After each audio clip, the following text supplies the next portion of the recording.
I come from a single-parent family.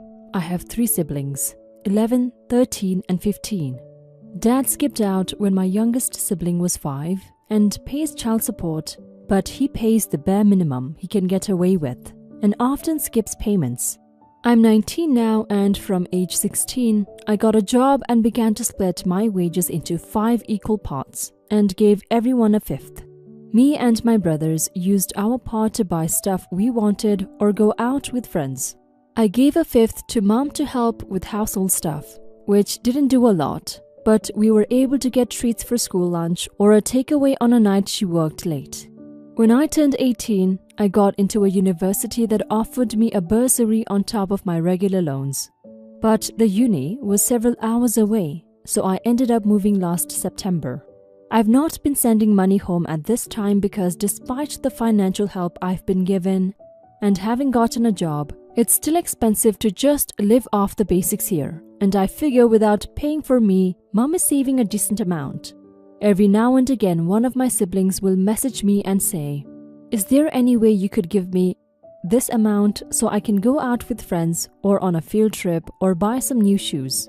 I usually do it, but earlier this week, 15-year-old asked for over £400 plus spending money for a school trip.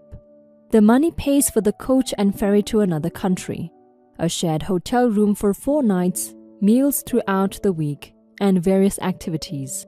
The £400 needs to be paid ASAP, as it's on a first-come, first-served basis, and there's less than 50 places for nearly 200 students to fight over. I said I couldn't do 400. He said he understood, but he's apparently been walking around with a face like a cat's arse back home. It was at this point the conflict happened. Mom rang me and basically started by asking if there was absolutely no way I could swing the 400 plus. I said I could do at most 200 if she could do the rest, and she said she couldn't. She then basically ranted at me asking why I ever gave my siblings money to begin with. Because now I had stopped giving them regular allowance, they were going without, and they had become accustomed to having money, which they didn't have now. Her issue wasn't me giving them money to begin with, it was me taking it away when I left, and now she needs me to resume paying out so they're not disappointed. I said when the 15-year-old is old enough to get a job, 5 months, he can do the same thing I did. Mom said I was being unfair and that I've basically cut them off financially, so I should be giving them what I can afford. I said no and hung up, and Mom texted me saying that she's sorry for snapping, but then repeated what she said on the phone. Am I the a-hole for not wanting to keep giving them allowance? Not the a-hole, OP. Your life situation changed. You're not living with your mom anymore, and you have other responsibilities. You need to look after yourself and get to a point when you can help out if you want to. Your mom can try to give your siblings some allowance, maybe less than what you gave them, but still something. Also, if money is tight, your siblings can start working as well when they're old enough, and that's what you did. 400 is quite a lot to ask for suddenly and for a trip. You should not feel bad for not being able to give away the money or for giving your siblings allowances in the past, but not being able to anymore. Now for some comments. Not the a-hole. As a single mom with kids 17 years apart, I would have appreciated the F out of you giving anything when living together. I never expected my oldest to give anything, even presents to my youngest. He does. Because he pays for 90% his own way, and he has since 18, including school. Why would your mom even think that you should give any money? Period. Ugh, I hate entitlement. Be careful, she is setting up the idea you will support her later. Not the a-hole. Providing for your siblings is your parents' responsibility, not yours. It sounds like your mother has come to take your support for granted at best, and feels entitled to your sacrifice at worst. She should be chasing your father for more money, not you. You have no obligation to provide even if you could afford the 400. And so she's leaning heavily into the moral obligation as their family. Chances are your mother promised your sibling that he would go because you'd pay for it. And so they're bummed now, but we'll get over it. Providing for them when you can is a voluntary thing you can do. that you are free to withdraw whenever you choose to for whatever reason. Not the a-hole. Your parents are. Your dad should be paying more. Your mom shouldn't be trying to make you financially support your siblings. Your siblings aren't a-holes for becoming accustomed to that support. You just have to decide how much, if anything, you'll be giving your siblings financially. That is, a regular allowance of X amount every X, money for a movie or dinner every so often. Nothing at all, no more than X amount per kid in X time, etc. Then you have to tell them that in a nice way and stick to your word. They'll get used to it, and when the 15-year-old becomes old enough, maybe look at jobs with him or her and help them through the application process to make things easier. Or even now, encourage them to look for babysitting or yard work jobs for neighbors until they're old enough for an official job. Story 2. I split from my ex about a year ago. The divorce was messy, and long story short, she took our daughter and went back to her home state. My parents moved to where I currently live before our divorce, and since I was paying the mortgage on their house and financially supporting them in addition to being unable to relocate due to work, I decided I was staying put. I've also met someone else, and we're now expecting our first kid together, which makes relocating even less of an option. It has made the logistics of seeing my daughter harder though, but I try to visit at least once a month and talk to her every day. However, I had to miss her first day of school because my girlfriend wasn't feeling well due to her pregnancy, and I got hit with last-minute work stuff. My ex called me repeatedly, trying to insist that I come down for this, and I explained to my daughter that I couldn't come because I had a lot going on. But I love her very much and would see her soon. She was sad but said okay. I also had to cancel Thanksgiving, Christmas visit because of my girlfriend's pregnancy. Recently, my daughter asked me if I would ever live with her again, and I tried to gently explain that no, because I can't leave my job and because I'm going to have another baby soon. But we would see each other lots. I was talking about this with the guys at work, and with the exception of one, they all told me I was a huge a-hole that ditched my kid for a piece of ass. I feel that I'm stuck in an impossible situation. My ex won't move back here, and I have no desire to keep her from a support network. My girlfriend is pregnant, and her kids also see me as a surrogate dad now. And I have my parents to support. I can't just drop everything to move somewhere else. I feel bad about it, but don't think I'm doing the wrong thing. Am I the a-hole? You're the a-hole, OP. I can understand you are having to juggle different relationships here, but seeing your daughter once a month and missing important events such as the first day of school and Christmas really isn't good enough. I'm guessing your pregnant girlfriend could have been looked after by someone close to her so that you could see your daughter on her first day, but you decided it was okay to skip it. It's not okay. If you truly want to be in your daughter's life and wanted to feel like you were around as she grows up, then you must try harder to make her a priority. Now for some comments. You're the a-hole, but it's a tough spot.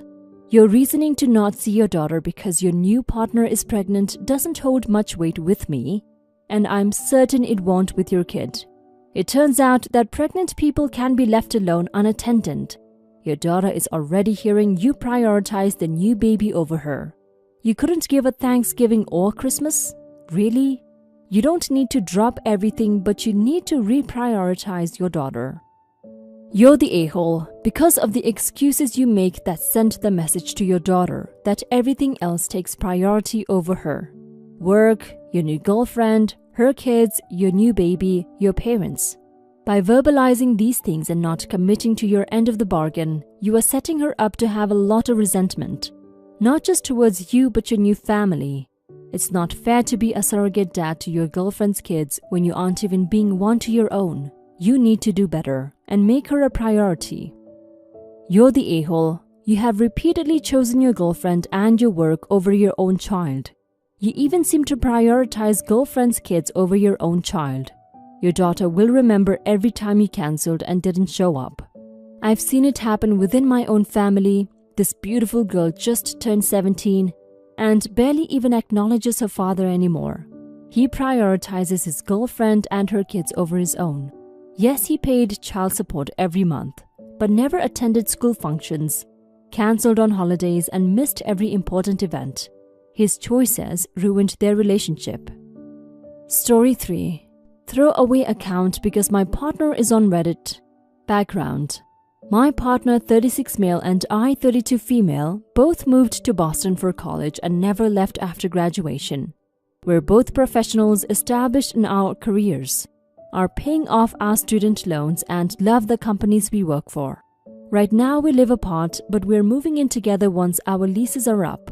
We both hate commuting, so we live walking distance from our employers, which means we live about 45 minutes apart. We're looking for apartments between our two jobs so that neither of us has more than a 20 or 30-minute commute. Situation.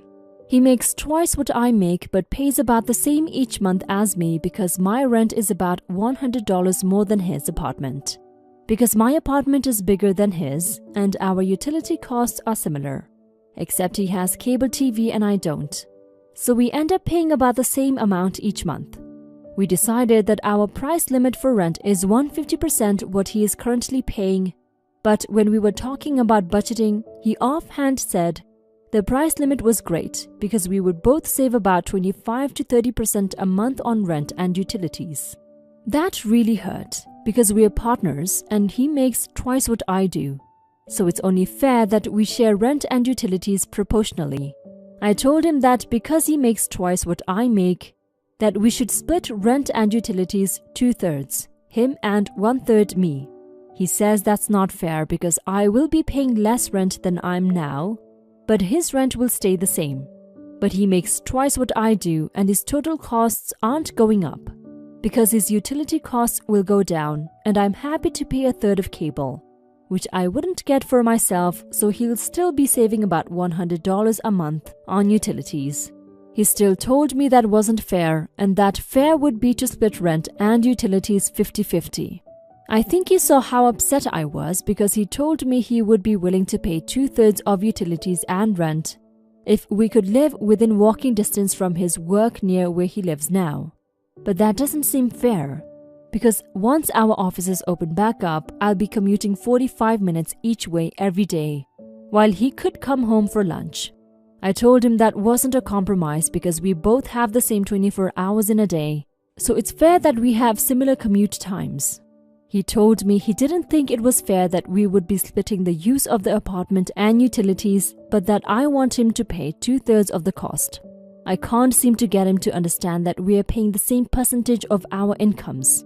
And his dollar amount is double mine only because he makes twice what I do. He doesn't seem to understand that his compromise is not fair. We can't wait to move in together, but I don't know how to make him understand his compromise isn't fair.